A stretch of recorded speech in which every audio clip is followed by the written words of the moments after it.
Now once you smooth everything out, what you can do is take a piece of cardboard, place it over top of it, and lift the cardboard and your paper up with the clay in the middle. Flip the entire piece over and peel the paper off. If you like the way it looks, keep it. We're going to fire it this way and let it dry. If for some reason this kind of freaks you out, maybe with all these different lines in different places, take a clay tool and start smoothing certain areas out so you can kind of focus on what your features might look like. So if I decided I don't want my face to be quite so liney, I might just take a clay tool and start working on smoothing out the lines that are around my features. Just by going across the lines and then maybe smoothing it out with my thumb. That will get rid of some of the lines, and then maybe I can just focus on the features, such as my eye. I'd like that as my feature. This is completely up to you if you want to do this or not, or you can kind of go with the style. If you feel you can't see your features, this might be a good idea. Now you can use a clay tool, or you can also use a clay rib, same one you use for the back. Kind of smooth areas like this. Again, watch the sides. You want to keep those edges nice and neat. So I might do something like that. Just start really smoothing this out. And I'm using the clay tool for the smaller areas because it works much better to get in those areas and not accidentally smooth out things like maybe my lips. I think I'd want to keep popping out. Okay, let's see. I might smooth this area out. I think that was my eyebrow.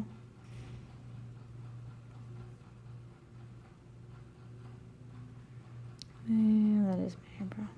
Okay, so if I accidentally smooth something out, feel free to draw it back.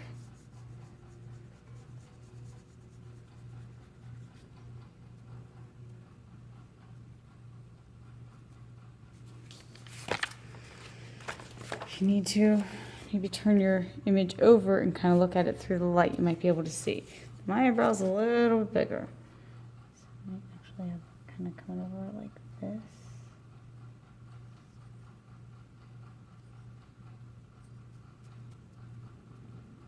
That's how you fix up your mistakes here.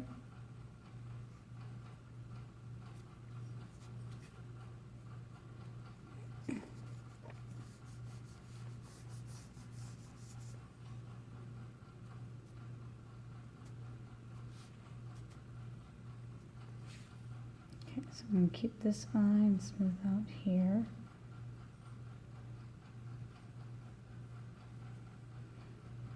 This is my nose. So I just smooth out. So I just redraw that section. I don't actually want it touching my mouth, so I'll smooth that area out a little bit. So something like that.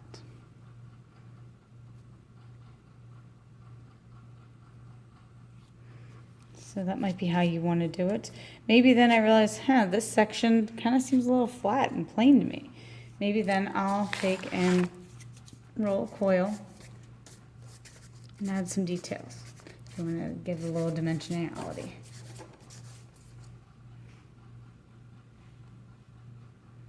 Maybe I'll curl it around here, something like that.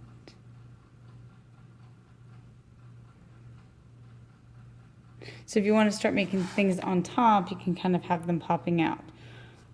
Something like that. Now on top you would want to scratch and score using a little bit of slip. Now the easiest way to do this is kind of get a fork, go under where your coil is going to be.